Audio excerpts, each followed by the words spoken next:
toutes les définitions que nous connaissons sont des définitions qui ont plutôt un caractère négatif.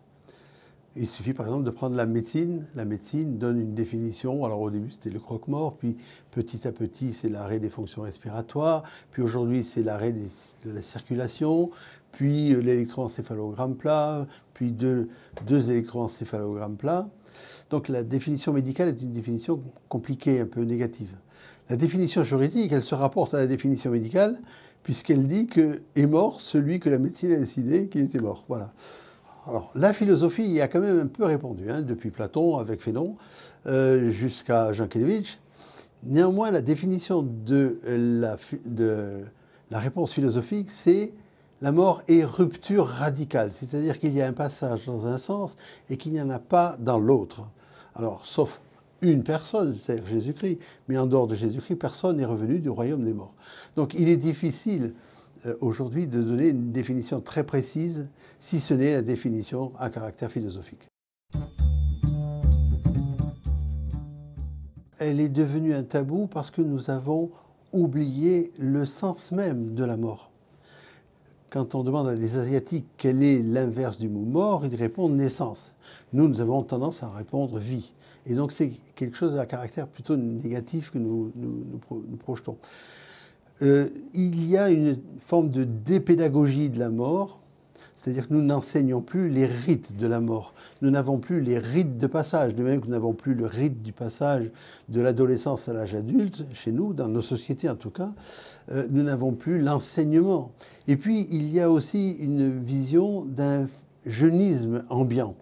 Et ce jeunisme ambiant, bien évidemment, il s'est insinué un petit peu dans toutes les cellules de la société, y compris dans les cellules à caractère militaire. Dans le tabou de la mort, il y a aussi cette vision de l'hédonisme ambiant.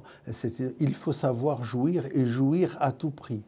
Et jouir immédiatement. C'est cette diktat de l'immédiateté qui touche beaucoup de nos sociétés aujourd'hui et beaucoup de nos jeunes dans nos sociétés. Se préparer à la mort, c'est d'abord et avant tout se préparer à la vie. Se préparer à la vie, c'est aussi chercher à donner du sens à sa vie, c'est-à-dire y donner une direction, y donner la signification, et puis aussi y donner quelque part cette forme de saveur.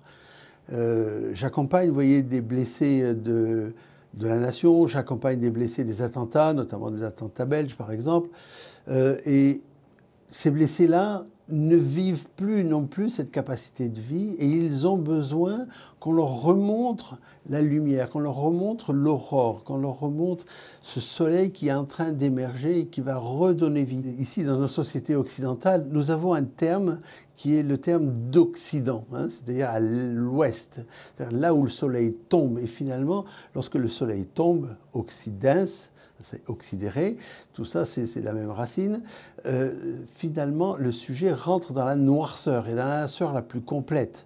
C'est finalement la nuit du tombeau. Sauf que à cette noirceur va succéder une promesse de lumière. Et quand on lit bien les textes bibliques, Dieu dit que la lumière soit et la lumière fut. Il n'est pas marqué qu'il y a un bouton avec un éclairage immédiat. Non, il y a une émergence de la lumière. C'est-à-dire qu'il y eut une nuit, il y eut un matin. Ce fut le premier jour. C'est-à-dire que la vie naît de cette expérience même de la mort.